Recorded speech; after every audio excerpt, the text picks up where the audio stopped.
This is Viva Fry. I'm Dr. Peter McCullough. This is Tom Luongo. This is Chuck Prodnick. This is Alex Kreiner. Hey, this is Brad Wall. This is JP Sears. Hi, this is Frank Peretti. This is Tammy Peterson. This is Danielle Smith. This is James Lindsay. Hey, this is Brett Kissel, and you're listening to the Shaun Newman Podcast. Welcome to the podcast, folks. Happy Wednesday. How's everybody doing today? All right, before we get on to today's show, let's talk a little silver and gold, shall we? The deadline, all right? The beginning of March is coming up real fast, and Silver Gold Bull can help you hold physical gold and silver in your registered accounts. Yes, I'm talking your RRSP, TFSA, RRIF, or Kids RESP. Yes, you can add physical gold and silver to your account. As long as you make the contributions before the deadline, March 3rd, then you can transfer it over. You can switch it over to invest in physical precious metals at any time. And, of course, Silver Gold Bull is the company that I highly recommend to all of you to work with. They got all their in-house solutions, whether buying, selling, or storing precious metals. They can help you out. You can text or email Grahame down in the show notes with any questions you have around investing in precious metals or for any featured silver deals exclusively for you, the SNP listener. Anytime you're on SGB, make sure to reference the SNP. Bow Valley Credit Union is your Alberta-regulated, fully service financial institution, and Alberta residents can take advantage of low or no-cost bank accounts, personal and business mortgages, loans, credit cards, and investing. They are one of the two. Them, along with SGB, are bringing the Cornerstone Forum to Calgary, Alberta this year. Yes, they're co-sponsors, co-main sponsors. So SGB, BVCU bringing the Cornerstone Forum to Calgary, Alberta, which is super cool. On top of that, they got 100% deposit guarantee compared to big banks which only have $100,000 in deposit guarantee, as well as gold and silver in the reserves. Don't leave your hard-earned savings in trust with Ottawa's standard of inflation and devaluation of currency and taxation. Shoot Leanna at an email at welcome@bowvalleycu.com. Of course, you can always just go to bowvalleycu.com to find out more information about all their new locations and a bit more about their mentality when it comes to your hard-earned money. Caleb Taves, Renegade Acres, they've been they've been hard at work. Caleb Taves has been laying in some concrete at the new studio. That's one of the many talents Caleb has. And then he's also doing the community spotlight of things going on. We've been talking an awful lot about the Cornerstone Forum. It's heading to Calgary, Alberta, May 10th this year. You can go down in the show notes, find out more about that. You could also subscribe to Substack for free, I might add, and get the latest trailer, among other details in regards to the Cornerstone Forum. And then the National Citizens Inquiry is coming to Edmonton. And I think if you want to find out more information there, nationalcitizensinquiry.ca, all the information, all the, required listening, reading, all the things are sitting there. And if you missed Tuesday's interview with the three of them, you should go check out all the materials there. The new studio coming here in 2025, skills, labor, materials, money, prayers, all of the above. Love to have you a part of it in any which way you're capable of doing. And we got a wall being created, Value for Value. Want to put your name on it. Ben Trudeau and Nancy Fleming, Don Valiant, Grant Milner and Kathleen Davis, Kirby Cohen, Louis Stang, Kevin Damon, Tom Eichert. They're just some of the people. Scott and Alana Rowatin are just some of the people that have donated some money to it. But there's also, different Renegade Acres, Caleb Taves, doing some work out there. T-Bar 1 Trucking, Guardian Plumbing and Heating, Crude Master, McGowan Chartered Accountants. There's lots of different ways. Harris Electric. I could go on and on and on. You get the point. Reach out to me. Shoot me a text, and we'll see what you can maybe help out with here in the days ahead. If you're listening or watching on Spotify, Apple, YouTube, Rumble, make sure to subscribe and leave a review. You're watching on X. Give it a retweet, folks. We got to get through some of these echo chambers. And who am I kidding? Echo chambers. We got to get through some of the algorithm shadow ban and the crap out of us. Would love it if you would help spread the message. So, that all being said, let's get on to the tale of the tape.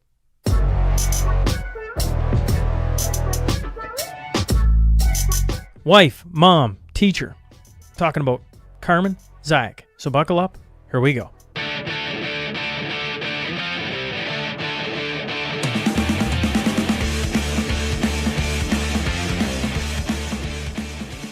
All right, welcome to the Shaun Newman Podcast. Today I'm joined by Carmen Zayac. Zayac. Dang it, I already screwed it up. Oh, well. There you go, folks.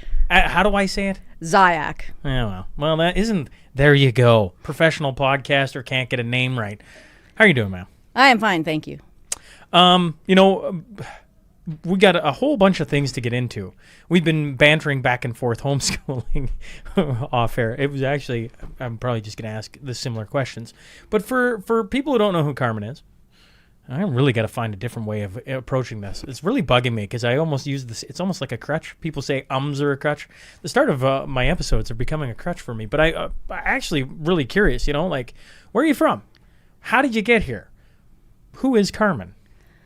I was born in BC, parents divorced and moved to Alberta and raised in Alberta pretty much from a young age, 2, I think, all the way up.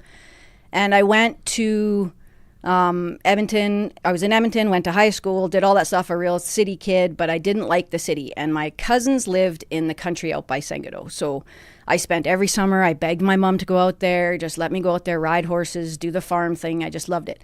So then when the time came for post-secondary, blah, blah, I was like, I want to go do something in agriculture. So I came to Vermilion. I dragged my mom to Vermilion to like the open house Lakeland College thing. And she's like, why do you want to come out here? It smells like a farm. That's what I want to do.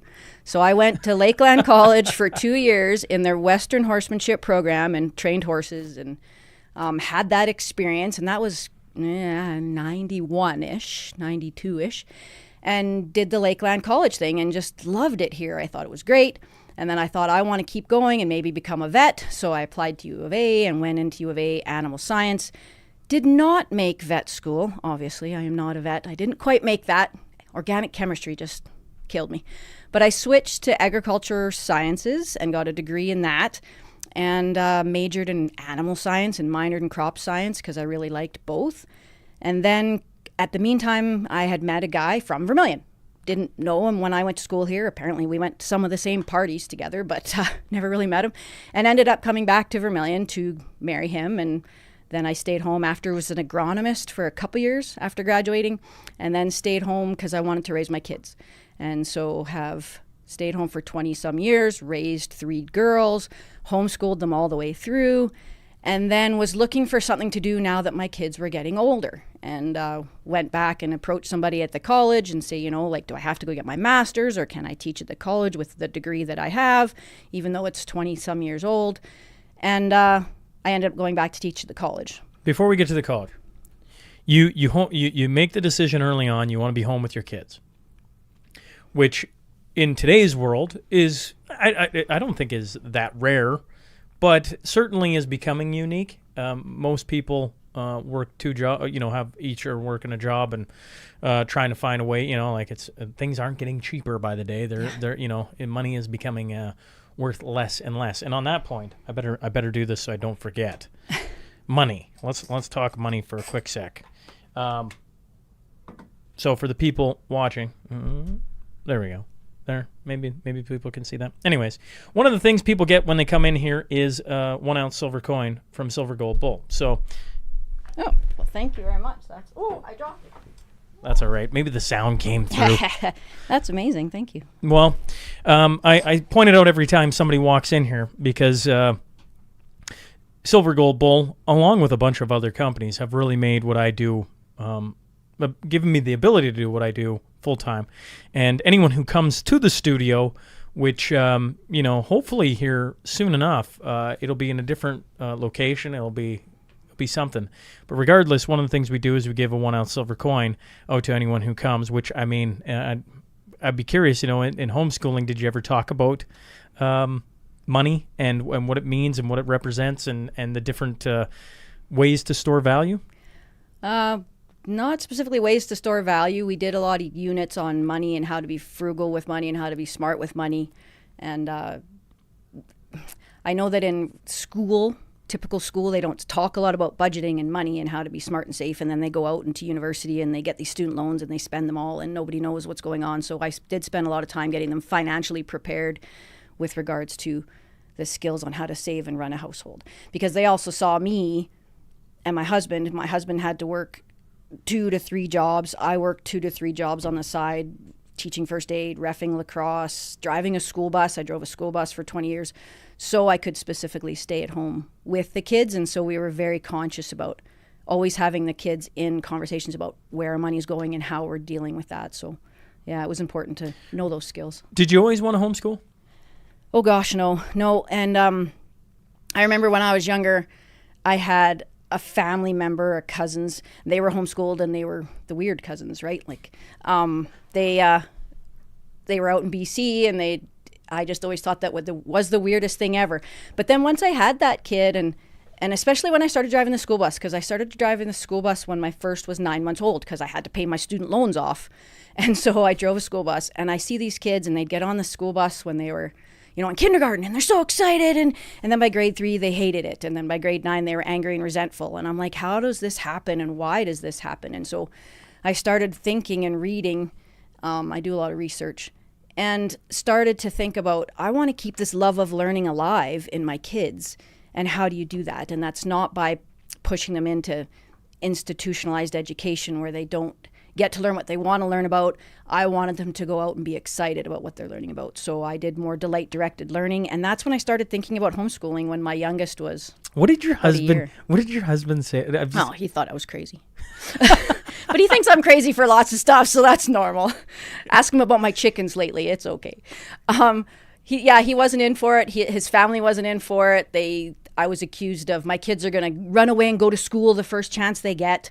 I'm going to wreck their grandkids, that sort of thing. So, but I'm I don't know, maybe it's the red hair or something. I'm pretty pushy and I'm pretty stubborn.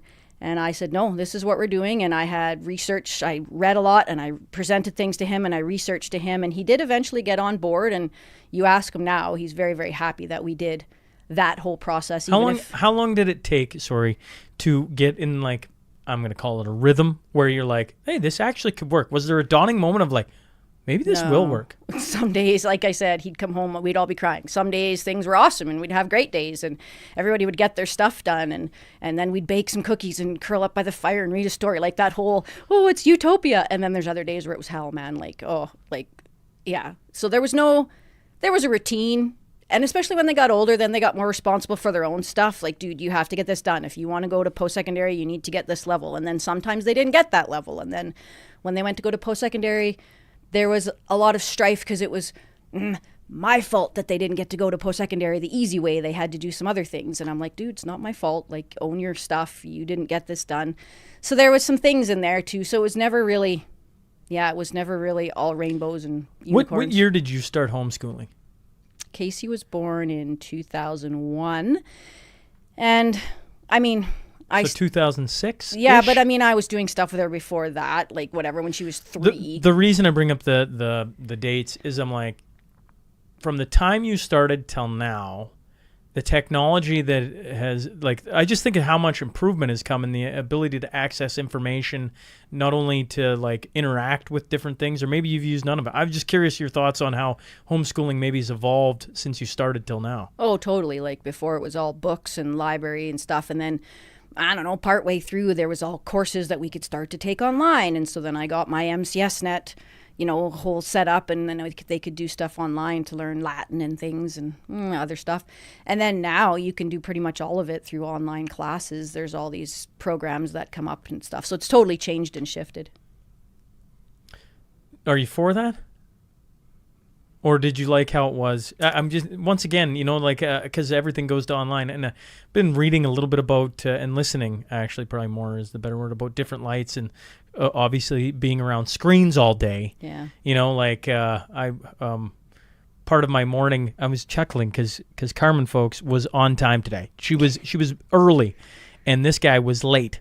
And part of my morning was the sun came up. And I'm like, oh, what a beautiful sight, right? And the more I learn about sunlight and versus, staring at a computer screen, which I do for a lot of the day, I just, I got sucked away to a different world for a little bit, and then I showed up late. So, that's a little bit of the backstory. I'm kind of curious, like when you're talking about books versus now, like you can probably take your entire course online for the year. Yeah. Where do you, is there a balance there? Or do you like one or the other? Or, maybe homeschooling today is fantastic. I don't like everything being online. especially after coming through some of the COVID stuff and having to teach college students online, it was painful and disgusting. I don't agree that it's better. I think there can be a balance. Like when they're young, they don't need to be on a computer screen. Like how about, like they don't need to learn math with bouncing characters. How about you use Cheerios and teach them math, you know, and read some books and do some baking to teach them fractions and all that practical world stuff. As they get older, yeah, maybe they have to be online to do some things. But I mean, I also have a science degree, so I understood a lot of that stuff and could teach it where somebody else maybe would not quite have that skill level. So there's some benefit, I think, a balance maybe, but I would prefer more of the hands-on type stuff. And then I guess before we switch topics here, you know, one of the things I was saying to you before, I was having this discussion with one of the brothers about like, you know, homeschooling kids are weird. And I remember specifically Shelby Boyd, shout out to Shelby, sitting over in Camrose territory, because, you know, like they started they're in the middle of homeschooling right now. And, you know, everybody that I talk to that tries homeschooling or is thinking about it worries about their kids and socialization. Like, how are we going to socialize them? One of the big pushes for public or Catholic or charter schools, etc., is you're going to be around a ton of kids. They're going to learn different problems, dealing with different people and different kids in different situations, and on and on and on. Your thoughts on not sheltering your kids so much that they don't understand maybe the world at large? Yeah, a lot of people ask me about that. They're like, oh, well, you know, aren't your kids going to be socialized? I'm like, how does sitting in a classroom full of only people your own age ever create a socialized human being? I don't know about you, Shaun, but I don't just sit there with other people that are 51 years old and that's only who I talk to. So I had kids that I was very proactive about making sure they went out and did things. We were incredibly involved in, you know, youth groups and in sports. My kids all played sports. My kids all took piano lessons with other kids. My kids were big into Girl Guides. We went on European trips through Girl Guides. And my kids could talk to, you know, their 70-year-old grandma very well and easily at ease. And they could also talk to a 6-month-old baby and look after that and at ease. And when you're in a classroom with only kids your own age, that's all you talk to. You're scared of the older people and you don't want to go be associated with the younger people. And so I find that making sure that you can get that proactive, let's get you to different events, let's get you doing things, let's get you leading, let's send you to summer camp. That was a big thing. All my kids went to summer camp, and now my kids are to the point that nobody would ever guess that they were homeschooled per se, because they act in a fashion that is they took their education. general. They took their education in a different form, but they still have all the activities that are associated with, you know, because like I think of hockey. Hockey isn't, if you're in Ontario back, I think they still do high school hockey. You had to be part of a high school to play, you know, high level hockey, and that's part of where Mel's from in Minnesota. It's similar there too. But nowadays, like, you can, I mean, literally in Lloyd, forgive me if I'm wrong here, folks, they're doing, what is it called? It's like an academy for athletes. Basically, you go to school at, oh man, I'm spacing on the name of it. Somebody is swearing at the dashboard right now. But they're essentially going to, if you're a swimmer, if you're a dancer, if you're a hockey player, they're not even building, they're repurposing an old school, Avery, I think it's Avery, that you can go there, work on your schooling, and then in the afternoon or the morning or whatever your schedule is for your competitive sport, go do your competitive sport. I'm like, well, that's kind of like, they're probably going to be doing a ton of online is my guess. Once again, I should just have somebody on to explain it to me. But like what you're talking about is like your education is done in a different way, but you're getting all the social requirements in a ton of different ways, because once again, hockey is after hours. Well, there's a ton of us parents in Lloyd specifically running with our heads chopped off to get kids from school to their hockey practice on to the next. I think of piano, I think of swimming lessons, I think of all these different things that can actually happen around kids that aren't associated with the public institution. Sorry. Yeah, and the thing about that was the benefit that we had was school doesn't take, the education piece of school doesn't take 8 hours and 10 minutes or however long they're in the classroom, right? Like we could get our schoolwork done fairly early in the morning. They did all their individual stuff, and then after lunch is usually when we would do our reading time, and then we had extra time to go do other things. And like Vimy Ridge is a school in Edmonton. My daughter looked into going there to play lacrosse, and it's the same kind of thing. They do in class in the mornings, and then in the afternoon they're training, and then they are training. I think they have other programs besides just lacrosse, but Do you Same kind of thing. think? Do you think? Wife's a teacher, so we talk about different things. Homeschooling every once in a while comes up. I can't act like it comes up every day because it doesn't. But one of the things, actually talking to a whole host of teachers specifically, is that probably some parents aren't. I guess my thought goes to Jordan Peterson. Peterson would say, before you go out and fix the world, how about you make your bed? How about you start doing a little bit of things in your world that make your life a little better, and then you can start to work on your house, and after you work on that, maybe you can go out and fix some things in your community. But don't go right to the nuclear option. We're going to go fix Canada. We're going to, I don't know.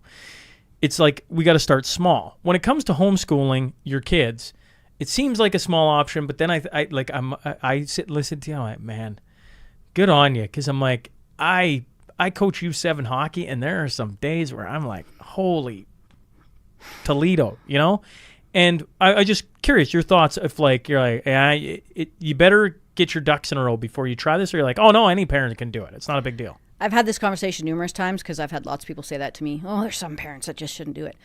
And this might sound really harsh, but then I come back to the fact that maybe those parents shouldn't be parents. Because it doesn't have anything to do with the education piece. It has to do with the parenting piece. If you're an effective parent and you're a, hands-on, proactive parent, then homeschooling is just the next thing. You taught them how to use a spoon and do all of those things, walk and talk. It's just teaching them the next thing.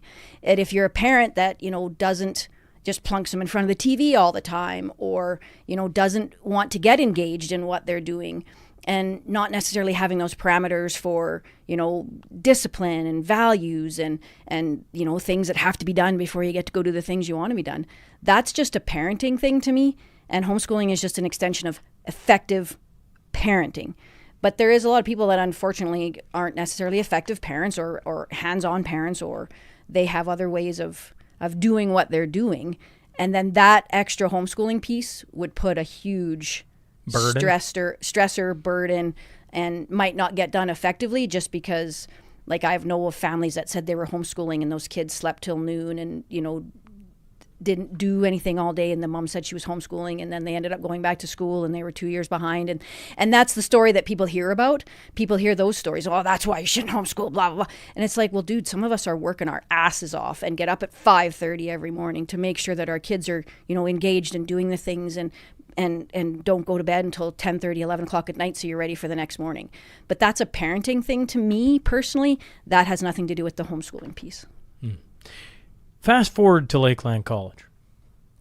You're done. Your kids are all out of, if I understood correct, your kids are all out of high school, correct? No, I still had two that were going to school. They were just older, and I ended up coming home, and they didn't need me anymore. I'd set them up to be responsible for their own educations, and I was there to, direct and things, but they just had their stuff that they had to get done, and they know they had it to get done. So a lot of times I just ended up sitting there going, well, nobody really needs me anymore, and I kind of get bored really simple. So I started because, one was in grade 12 and the other one was in grade 10. And then I'm like, okay, well, what am I going to do?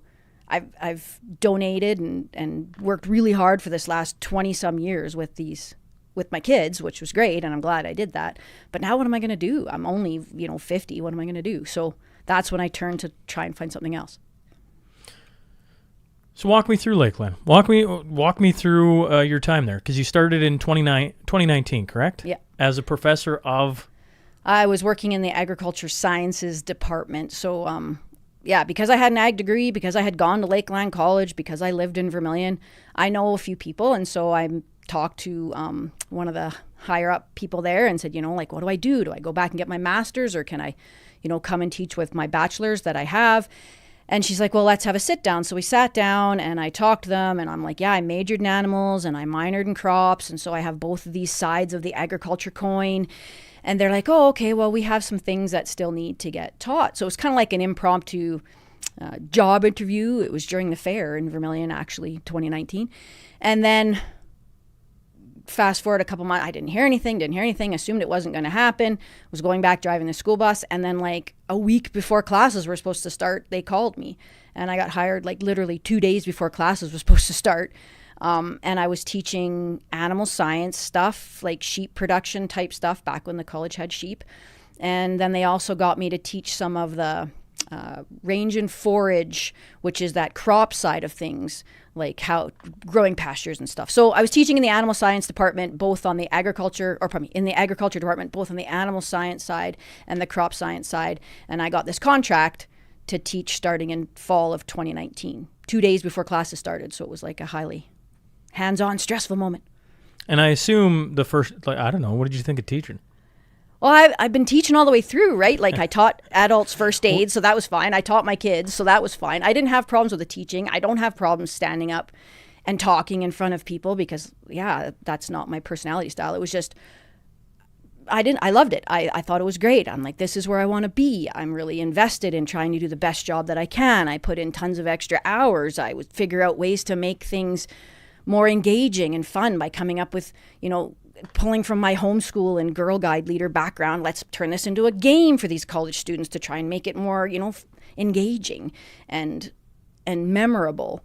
And so I loved it. I was in my heyday. It was stressful and I had to relearn a bunch of stuff because I hadn't thought about, anatomy and physiology in 20 years with regards to animals. But I re-taught myself all of this stuff and I worked really, really hard and I did the best job that I could and had lots of very good reviews, except for the fact that I talk a little fast in case people haven't figured that out yet.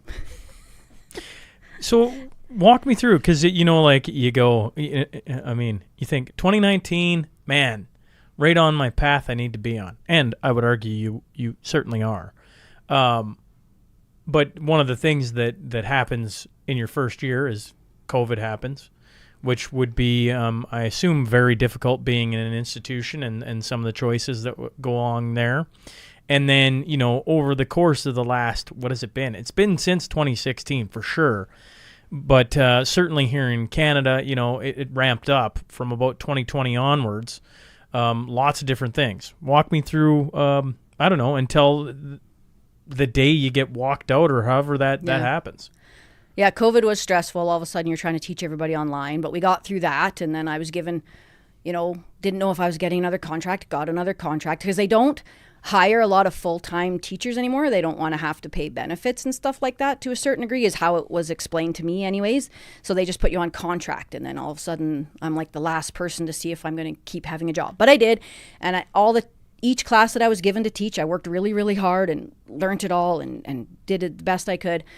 And then I'm still doing this and I'm getting more comfortable and I'm, meeting more students and helping kids that were not doing very well, working extra hours with them, not getting paid. But, I had this one young man who was really struggling with anatomy and physiology when I was teaching it. And I spent all this extra time with him and I got him to pass. And he was so happy. He came in my office and he's like, wow, that's, you just helped me a lot. Thank you so much. And it made you feel really good inside. I'm doing what I need to do. This is awesome. My kids are getting older, they don't need me, and I can help these kids. But then I told some truth that got me into a bit of trouble. So I was asked to teach a marketing class, and I had said, I don't have any marketing background. I'm an animal science and a crop science person. And they're like, well, it's okay. You're being successful teaching these classes, you'll figure this out. And so I'm teaching this class, and they wanted to one of the things I wanted to talk about was the different kinds of marketing. And societal marketing is a different kind of marketing. It's the new kind of marketing where you want to buy this product because it'll help the environment or help society. It's just marketing, not a gimmick per se, but an avenue. And so I was talking about societal marketing. And I'm trying to engage these students, which is what I usually try to do. And we're told that they want them to think independently. And so I'm saying to these students, we're in an animal science college. And I said, all those places that say that animals are bad and, the cow farts are ruining the environment, which is not true. But those kind of places that are marketing to that avenue of people, do you like that? And they're like, well, no, we don't like that. And because we're animal scientists, right? They want to grow the cows or raise the cows, pardon me. And so I'm trying to get them to think, and nobody was really engaging. And so I said, well, there's all these other avenues of societal marketing. What about the rainbow flag? And again, totally innocent, walked right into it. Should I have brought it up? Maybe not. I mean, am I an evil person for doing so? I don't think so, but the college sure made me feel like I was. But in the meantime, that's how it started. They were talking about animal stuff and how marketing against animals was bad for their industry. So how about let's talk about the rainbow flag? How about let's talk about the Black Lives Matter movement with everybody putting a black screen on their social media. And I said, like the rainbow flag is a way to market to certain groups of people, but other people are going to get turned off by it. I said, my whole thought process was, you market with the rainbow flag, you're segregating society. You have some people that are going to walk into that Lululemon store because they see the rainbow flag, and you have some people that are not going to walk into that Lululemon store because they see that rainbow flag. I said, so do you feel that this is an effective way to market? And I did get a little bit of conversation going with the students, but nobody seemed to be exceptionally, I think they were all just too nervous to talk about it. And so then that, how sometimes you just get into a nervous state and it's like, maybe this wasn't a good idea. And then I started to get nervous, and then I brought up the new M&M that they had just brought out that year. It was like the purple M&M, and it's supposed to be the inclusivity M&M. And I said, well, here's another example of this. What do you feel about this example? And it was a totally innocent thing. And then all of a sudden, I leave the class. I don't think much of it. And then I get called in from my dean saying that there's been complaints about me and I need to come defend my position. And so I go in there, and of course I'm exceptionally nervous. And he says, did you say these things? And I'm like, well, yes, I was trying to get them to think about these different societal marketing. It's a marketing class, and I'm trying to get them to talk about this. And because, again, I was a little bit nervous, I don't want to say that I didn't do anything wrong. I did a few things wrong. Should I have brought it up? Probably not. When I just got a little nervous about bringing it up, when nobody was responding and everybody seemed kind of standoffish, I said, I don't know what the inclusivity thing is. It's like the ABLG, I don't know the letters, alphabet soup. And I think it was that comment. Well, I think most of it got me in trouble, but that comment probably was the one that caused the most issues. But anyway, so I got called into the dean's office, and he asked me about these things. I said, well, yeah. I said, I was talking about marketing. I'm asking about the societal marketing, saying that this type of marketing will segregate society, and do they think this is effective? Did they like it when it was put against them for raising cows? Do you think some other group would like it when it's put against them? And I walked away from that. We had this little meeting, and I thought to myself, I'm an adult. I did something wrong. People were upset, so I'll apologize. And so I took hours and wrote out an apology saying, I shouldn't have brought this stuff up. I'm really sorry. I've heard you, and I won't do it again.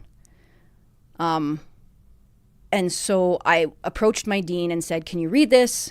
Because I just need to know if this is effective. And he didn't have time. He never responded. So I went into class that morning and I read this apology, and I was shaking the entire time. It was very scary.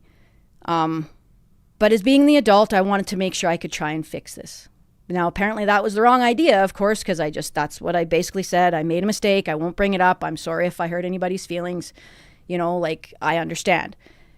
And then I went and continued on with my day. That person or group of people, I'm not sure who it was, obviously went to complain to HR again, because I was phoned that afternoon and told that I was not allowed to teach any classes whatsoever until I came in to talk to the dean. And I did that, and he said, well, what did you do? I said, I tried to apologize. I was being an adult. I thought I was making it better. And I was fired for harassment, because apparently the apology was harassment. And I was just totally gobsmacked, and I didn't even understand what was going on. Like I had to get called into the office. I had to sign these paperwork saying that you could be charged with harassment. This is against the law, blah, blah, blah. And I'm like, I was just trying to apologize. I was trying to be the bigger person. And I got walked out of the building like a criminal. I wasn't allowed to stop in my office. I had to email everybody and say that I couldn't teach classes that day. It was pretty much the hardest thing I've ever done. And I spiraled after that quite a bit. Okay, so I'm going to... Sorry, it was a long story. No, don't apologize. Okay, I want to understand a couple things, because that feels like it happened really fast. Like it was like you said something in a marketing class, which I don't think, like you're at college, you're supposed to be... wrestling with different ideas. That was my thought. Yeah, just that. Now, let's get them to think. In fairness to that statement, I think there's a side of the population that understands that, and we've seen around the world. This isn't something, it shocks me that it's Vermilion. I think that would probably shock a few people. Maybe I'm wrong. But other than that, it's like the idea doesn't shock me, other than, sitting here in this chair talking to different people over and over again. It's just another one of the series of dominoes that have been falling over the course of how many years. From the class where you get the complaint, you go into the dean's office, then you write the apology letter, and then you come back, and then you get walked out of the building. How long are we talking? A week, if that. I think it was the Friday morning's class when I said the initial thing. By Monday, I think it was Thursday's class, so I just said the initial thing. Friday, I got called into the dean's office. The following week, on like the Monday, Tuesday, I think when I had class, I tried to apologize, and I was walked out of the building Wednesday. So less than a week. And then the Friday morning, I had to go back in, and that's when I, had to sign the paperwork and was again escorted out. So this is one of the things I don't understand. And this is, I don't even know if you can answer this, but like, I've always been taught that when it comes to being an employer, and certainly being a contractor probably changes the rules of engagement a bit, but like, your first offense, you get a written warning. The second you're trying to apologize, I don't know, the dean should have you in, I assume, and be like, yeah, you tried doing the right thing, maybe we just don't bring it up, which I know, folks, is a sad statement. In itself is just a ridiculous thing to say. But like, and then you just go on and you carry on with life, and it's, it's a little bit of like, okay, well, learn something there, right? Instead, it goes scorched earth. Like, and I might point out, like right now with a certain coach and everything going on that way, I'm seeing a similar trend, maybe, if I would. And you're not the only professor, and I don't know, was that your title? Can I call you? Yeah, I was a professor, I guess, yeah.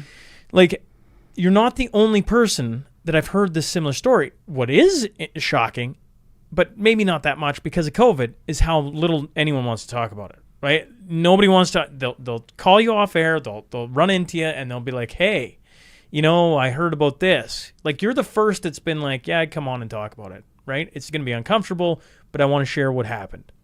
Most people are like, yeah, I don't want to lose my job, or they're at different stages of where they're at in their career and certain things like that. So, my hat's off to you for walking in here and being able to share the story. But just so I'm clear, it's less than a week. You go from mentioning something about marketing, and you go, could you have changed your words so it wasn't LGBTQ soup? Sure. Okay. But then you try and apologize, which is what, as adults, we're supposed to do. Right? Own up to, okay, I was probably a little bit inconsiderate. There's somebody in the room that found that very harsh. Okay, fair. So then you try and apologize, and within a day or two, they walk you out of the building. And when you say walk you out of the building, do you actually mean walk you out of the building? There was a person with me. I was not allowed to be alone. I was allowed to go. Why? They thought I'd scream, throw a fit, wreck stuff. I have no idea. I was literally walked from the dean's office, from signing the paperwork, to my office to pick up my coat. I was told I was not allowed to look through anything else and take anything else besides, like, because the computer's theirs, everything's theirs. And I was walked out of the building like a criminal, being escorted out by my union rep who did nothing to help me whatsoever. And it was total scorched earth in a time frame that I didn't even fathom. And, you'd think they'd get the warnings, right? Like, my daughter was at school, going to school when I was teaching there. And I hear some of the things that some of her professors said to her, like, you guys are effing clowns. And I'm not trying to point fingers at anybody. But another professor told my daughter and her group of friends. I shouldn't laugh, but that's the most ridiculous. Yeah. Yeah, and somebody went to HR about him, and that person, and they didn't get fired. Like, who's the dean? Everybody's so worried about saying names. In my world where I walk around, certain people look you in the eye, certain people won't look you in the eye, and I have a tendency to poke the hornet's nest, so I kind of get it. Like who's the dean? Are we talking like the top? I don't No, the dean of agriculture, and he's not there anymore. Like he left 2 weeks. I think he had a different job to go to, and he left 2 weeks after I was let go. No kidding. Yeah. So it was, and whether it was him or whether it was HR, I can't even remember the HR guy's name. I was so stressed out at that particular time. I wasn't eating, I wasn't sleeping, I wasn't drinking anything. That Friday morning when I had to go in and sign that paperwork, I don't remember what his name is, but it was this HR guy. But no, there's like a dean of each of the different schools, and the person that I talked to at first was the dean of agriculture. But again, he's not there anymore, so. But yeah, like other complaints that came forward with things that were said to other students, like one student was told to go jack off in the corner. And, none of that stuff got fired, but me just saying that maybe the rainbow flag shouldn't be used in marketing because it segregates society, and I couldn't remember the purple M&M, LGB, whatever. And do I remember exactly what I said? No. I'm not trying to paint myself in a good picture. Like, I did something wrong, obviously, right? But it was an innocent background thought, and it was just trying to make them critically think. But that was instant, fired, walked out the door, don't touch anything. I chuckle on this side because I'm like, everybody listens to this show called The Mashup where twos goes full off twos. full twos once a week, and you go like, well, there's probably a reason why we're not sitting on CBC right now, right? Like when you hear your story, I'm just like, oh man, you don't think it's around us, but it's so close. Like, I mean, Vermilion is, like.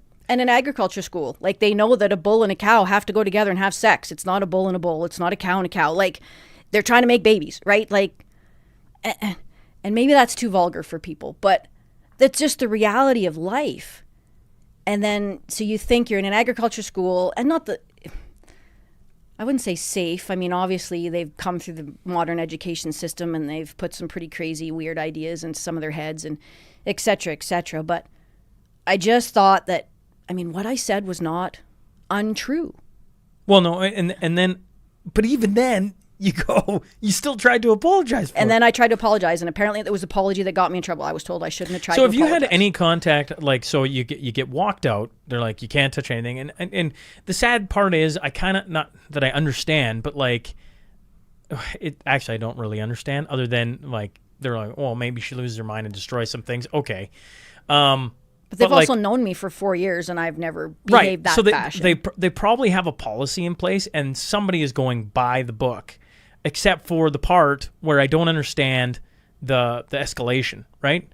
Like, okay, here's, like, did you have 3 written warnings? Did you have any of that? Did you have you're on temporary leave? Did you have any of that? It was just I'm on this initial meeting. I explained myself.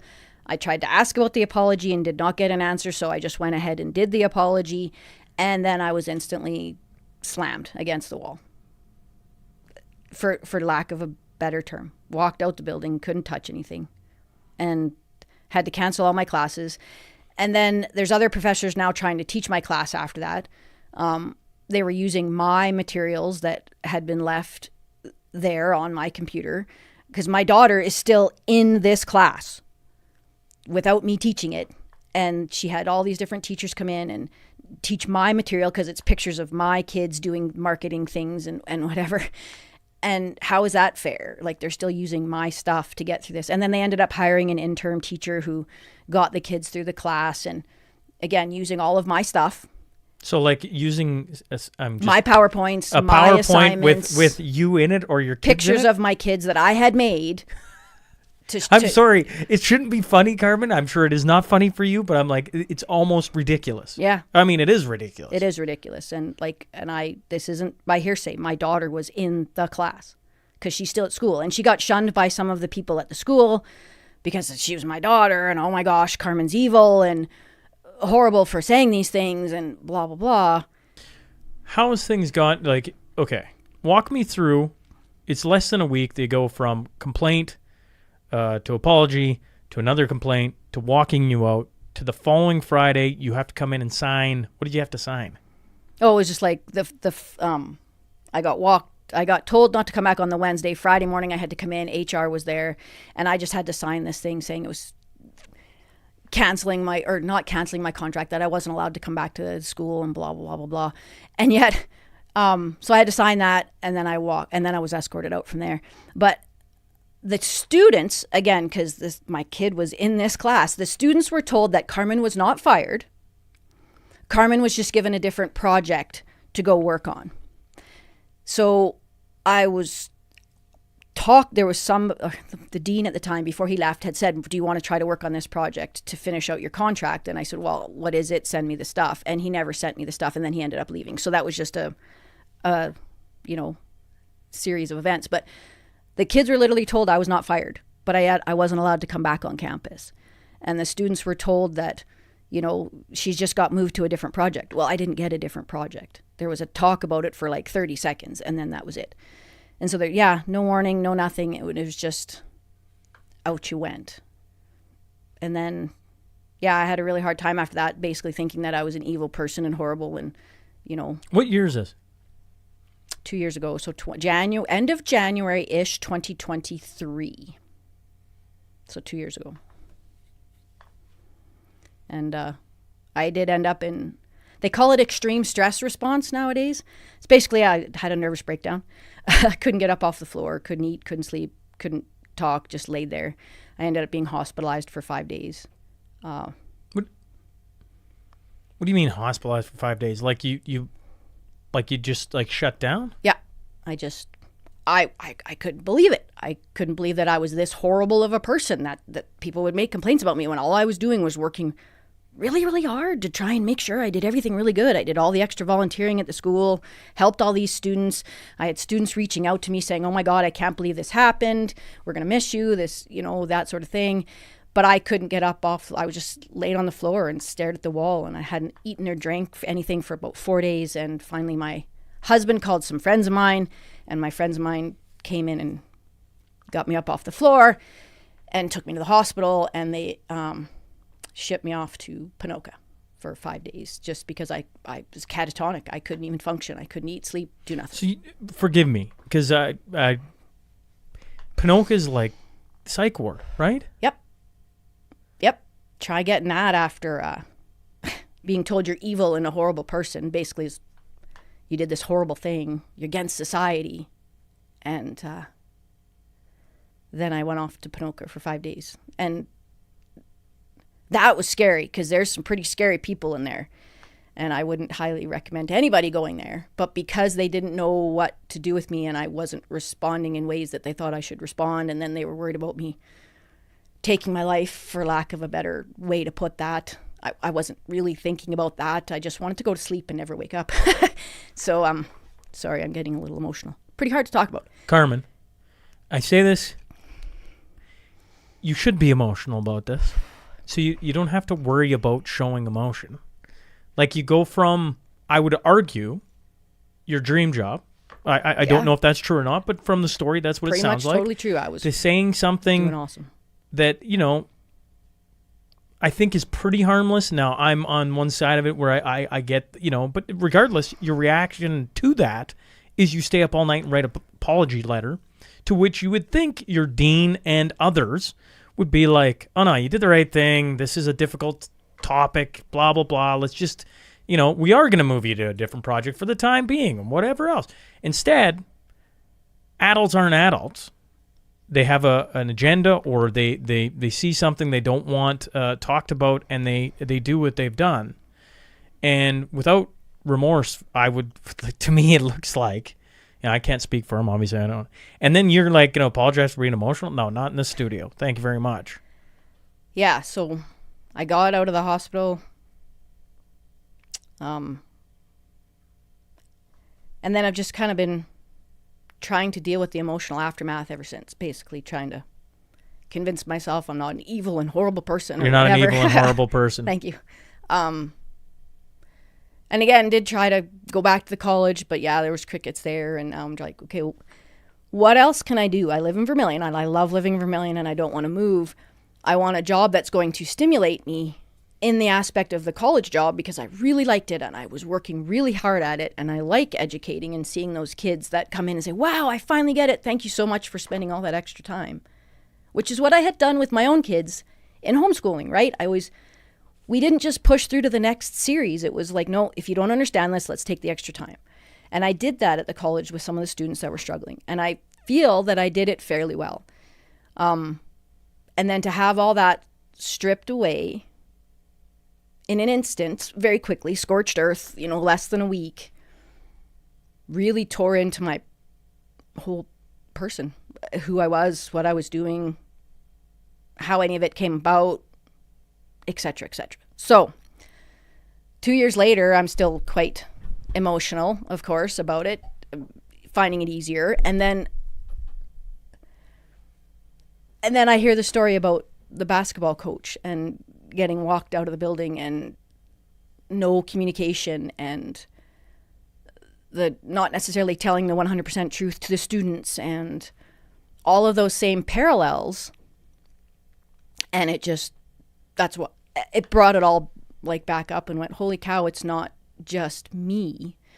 And then since then, I've talked to a few other people who have had same experiences, been walked out of the building by HR, one of which had been there for almost 30 years, and she's devastated. She was, again, you pour your whole life into this stuff, trying to work really hard and working all the extra hours that you don't get paid for, thinking you're doing a really good thing and a really good job, and then to all of a sudden get annihilated was pretty heart-wrenching. I don't know what to say. I appreciate you coming in and sharing it. I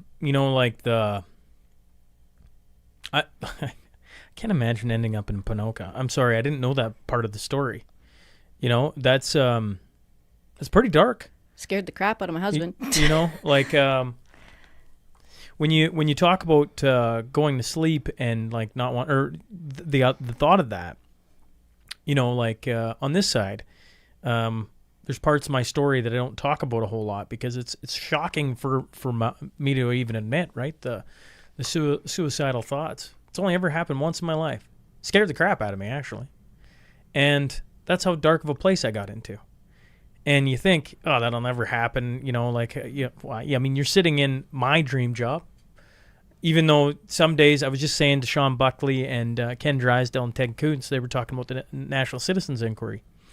And they were talking about if you come and listen to the testimonies, you'll leave a different person. And I said to them, and I say it all the time, not all the time, but I mean it, is like, just understand what you're walking into, folks, if you go and listen to it. Because I sit here and I hear your story and I'm just like, I got to go wrestle with this now.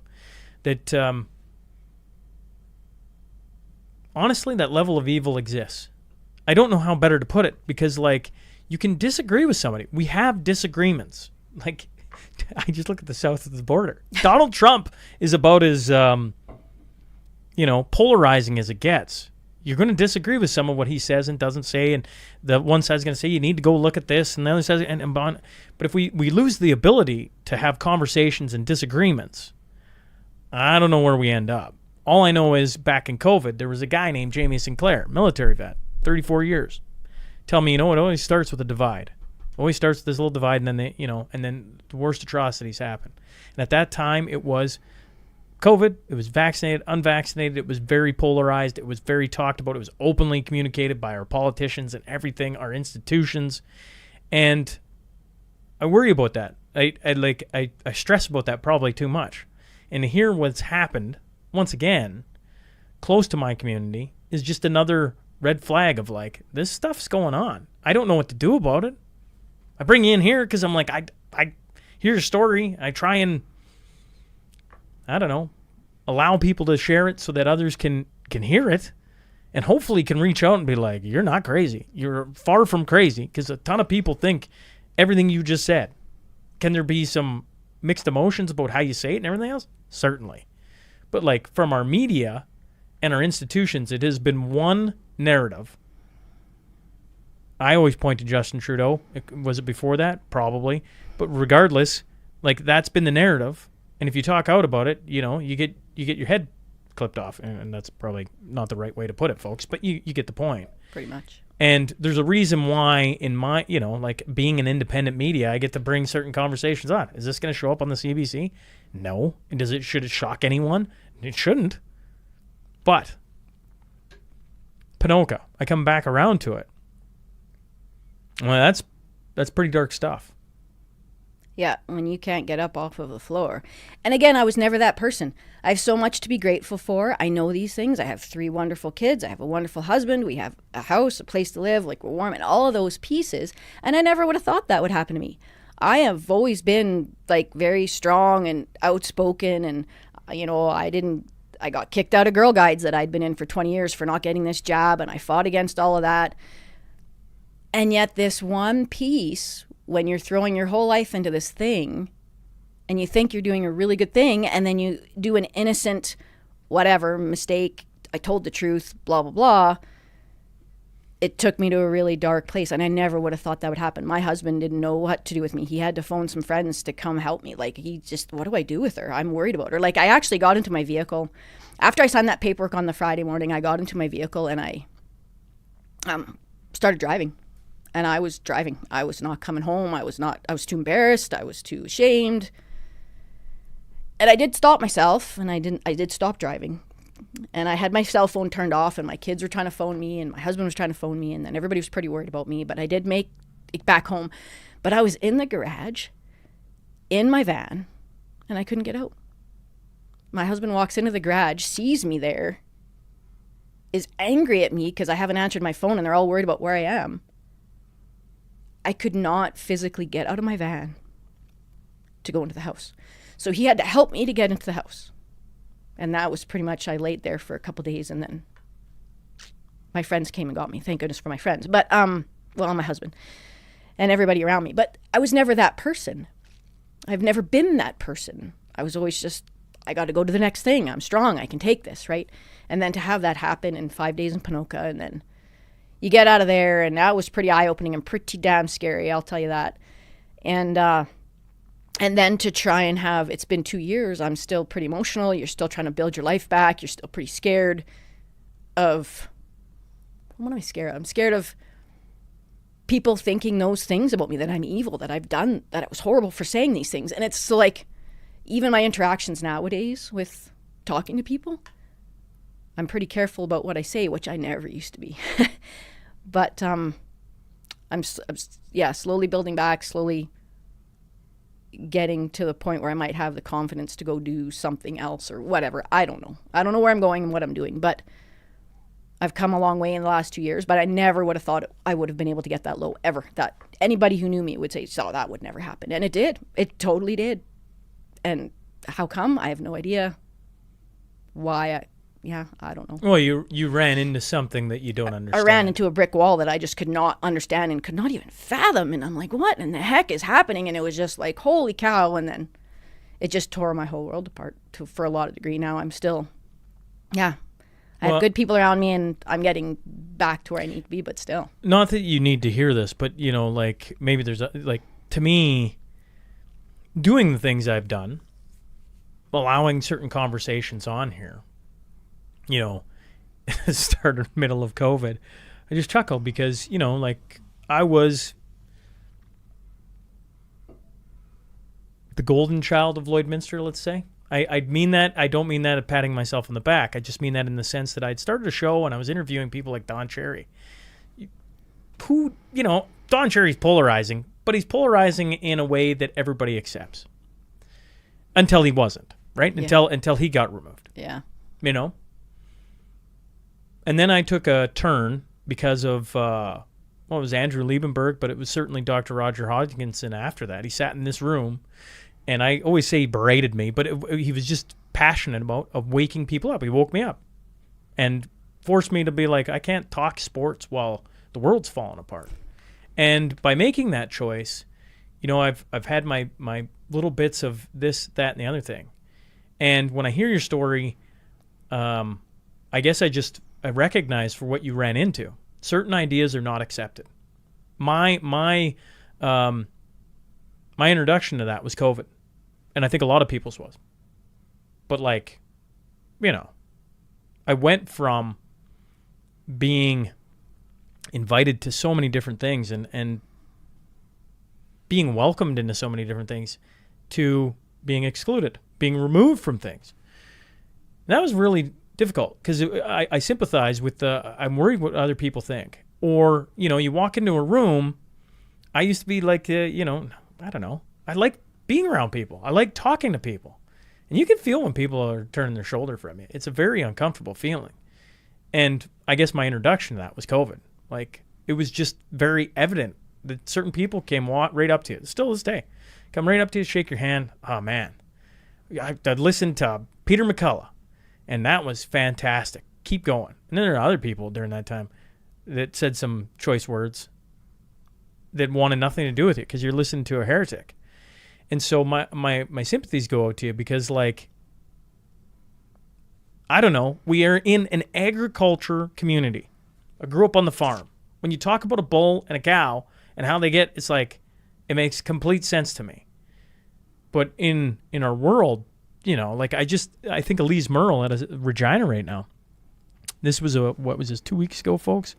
They had a pregnant man there. Now, it's a woman who's transitioned to a man. It's so confusing to even try and explain. And, like, he, once again, this is where I'm like, I actually sympathize with the LGBT soup comment because I'm like, I don't even, like, does it matter? There was a dude walking around, pregnant, around kids, like in elementary school. You're like, that's a complicated conversation. Well, we should be having those. Probably not. Probably shouldn't. Like, we just probably shouldn't. You probably need a couple adults to just step in and be like, there's certain situations where this probably just shouldn't be okay. And elementary school is probably one of them.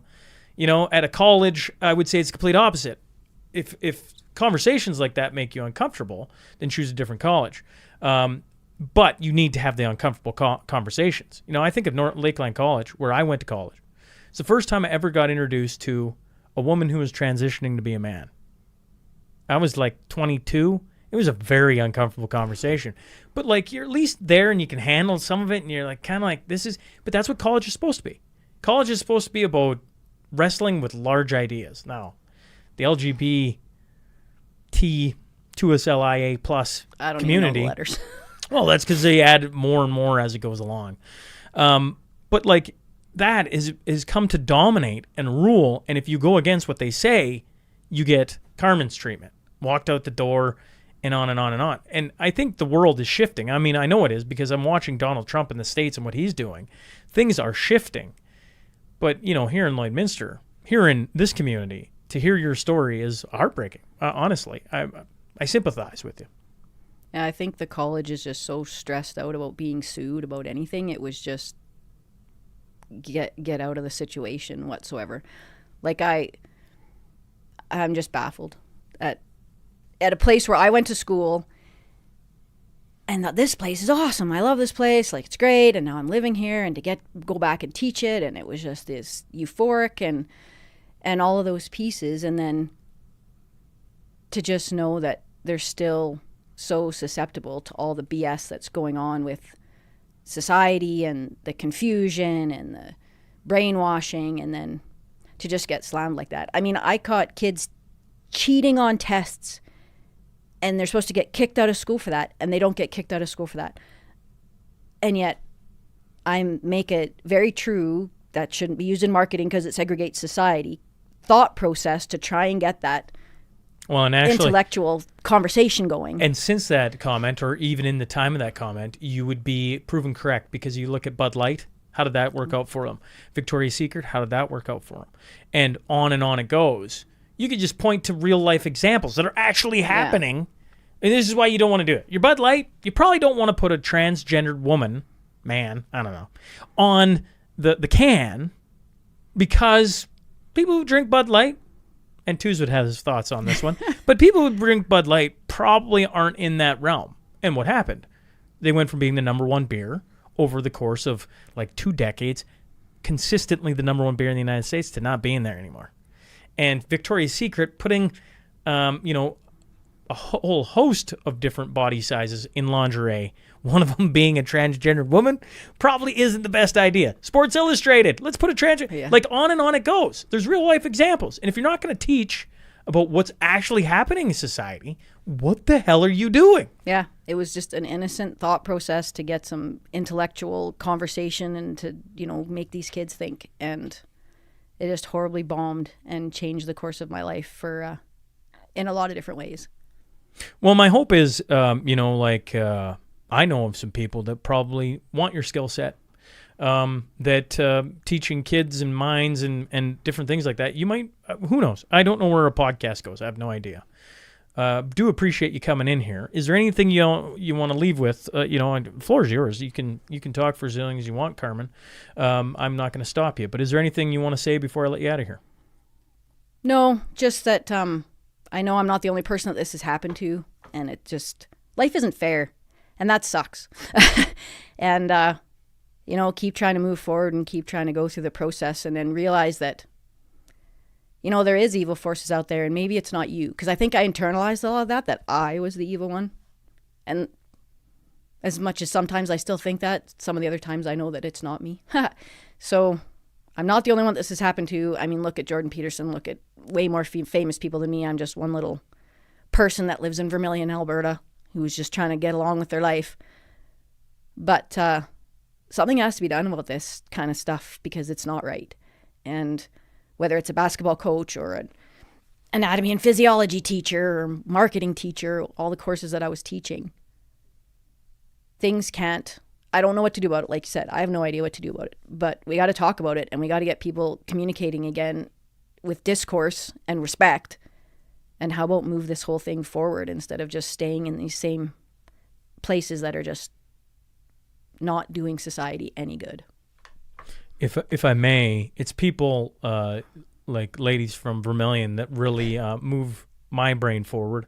It was another lady from Vermilion in the middle of COVID, Brandy Suva, a veterinarian, whose son passed out on the bus ride home. And I don't know about anybody else listening to this, but that one was like, it hit way too close to home. Jordan Peterson or others at times can be such a large stage, it's hard to put yourself in their shoes, so to speak, right? But I hear your story and I'm just like, that's brutal. And it sucks, and I hope it gives courage to others that are being treated this way or have had similar experiences. I think of the 30-year prof. It's like, at some point, if you don't talk, this literally continues to happen, And I look at Chris King and how many episodes we did there. We did 5. And, the protest came and went. And, it's just the brick wall's up. Nothing's coming in and out. It's like they just keep chewing people up and spitting them out. And well, it's a machine of its own. Yeah. And it doesn't stop for anything, not logic, common sense, thought processes with regards to, is what she said even true? Well, yes, it is. And it was proven with Bud Light, because all of my stuff happened before the Bud Light, I think, and that sort of thing. What I said was true. Did I say it in the most effective manner? No. Did I say some things maybe I probably shouldn't have? Okay. But in the meantime, what I said was true. And it didn't matter. And think about it, the message it sends to professors. No different than it's sent to coaches. If you do X, who has the power? It's athletes. And don't get me wrong, if you're abusing them, like certainly there has to be some, the ability for athletes or students to speak up. But like you apologized and they removed you for it. It's like, what message does that send to students? Yeah. Like, honestly, I've watched the videos from lots of different commentators across the United States and Canada. And I remember one stuck out to me, and I forget if it was Billboard Chris or somebody like that. They were talking to a student, a female on a campus. She's like, honestly, I want to talk to you, but I'm nervous that if I get seen talking to you, I'll be ostracized from school, talking to somebody. And you're like, oh. Well, the message that was sent in your case is like, if you talk about this, we're not allowed to do that. If you apologize about it, well, that's bringing it back up, and that's harassment. It's like, what? This is more confusing than anything. So out the door you go. I mean, what message is that sending to students, let alone all the other professors? I can understand why I keep hearing this sentiment of like, I'm just nervous for my job. Well, it's starting to make a little more sense. Well, and then to have my daughter too was ostracized. She finished her school there, but there was not necessarily by teachers, professors, but by a group of students. They wouldn't talk to her anymore. They didn't, so it was hard on not just me, other people in my family, because you can't even have a conversation. You can't even have a differing thought process that, like maybe we don't need to have 27 different genders. Maybe we only need to have 2 sexes because that's all there is. And it's just, it was so baffling. My brain could not even handle it. And that's why I think it shut down. I'm forgive me for asking. You don't have to answer about this. But like on the home front, you come back from Ponoka, you have your children. One of them's in the classes. How hard, or was it not hard at all with your children? I had to go to her graduation. I chose to go to her graduation. Yeah. I had to see all those people, the students, the faculty. I was shaking the whole time. You go there, it's your daughter, like, it's not about you, it's about her. She's made this accomplishment, good for her. It was awesome. She had a great time. She did well. She's gone on to more post-secondary. I see them around town. The faculty, people that I used to consider myself friends with. It's really, really hard. I'm scared to talk to them. I have a body reaction to start shaking. It's been hard. And it's not, I've had to go to the college for 4-H public speaking, walk into the classrooms that I was teaching at, because I'm still in that environment, right? To a certain degree. And it's not an easy situation to be in, for sure. I appreciate you coming on and doing this. Thank you. And my hope is that something will spawn out of this. I don't know if that's the right word, but regardless. I think of the SNP community. There's a lot of wonderful people in it. And every time, it's funny. I met folks, Carmen, like in the middle of COVID, I'm pretty sure, at a For Kids' Sake event. I want to say, or maybe just after. I can't remember. And you walk by people every single day, and if you just don't stop to have a conversation and see how people are doing, I had no idea. I'm sure I've seen you since then, and I'm like, I didn't know any of this. Like, I had no idea. Nobody, it's not, you think, like, you may make up did you hear she went to Ponoka? I'm like, no, I didn't hear that story, because my first thought would have been like, what the heck happened? And maybe a guy should reach out and see how things are going. You just, I guess I implore people to, reach out to your friends, your neighbors, and talk to them, because they're part of your community, and you just never know when they're having a absolute day. A shout out to Harold Steffen. Shout out to this man. In my journey on this podcast, I ran into Faith. Did not see that coming. And, I'm sure I've ran into a couple people since that, if there's anyone from Lloydminster going, oh, Shaun's become one of those people, And I'm like, yeah, I guess I have. But it's funny. Harold Steffen, and the reason I'm bringing a shout out to him is in the middle of COVID. Not in the middle of COVID. It was after COVID. He looked at me and he said, hey, I'd like to talk to you. I'm like, oh, okay. It was super weird. He ended up praying for me. It was super weird. Harold.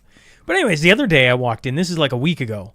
I walked in and I was wrestling with some things. Like, I was mentally wrestling with a lot. I was just having a bad day. And he looked at me and he's like, you want a hug? I'm like, yeah, I need a hug. I almost started bawling right there in the middle of a grown man giving me a hug. I'm like, I just needed that, And so I guess I implore all the audience to pay attention to your friends, your family, your neighbors, because you just never know when a bad day's happening. Like, this is about as public as it gets. And I don't know. I'd never heard this story before. So I wonder how many other people are having really, really bad days, bad weeks, and nobody knows. And I just implore everybody to reach out to their friends, their family, and their community members. Yes, and as hard as this has been, thank you for letting me come on and tell my story. Hopefully it'll help other people is all I was aiming for.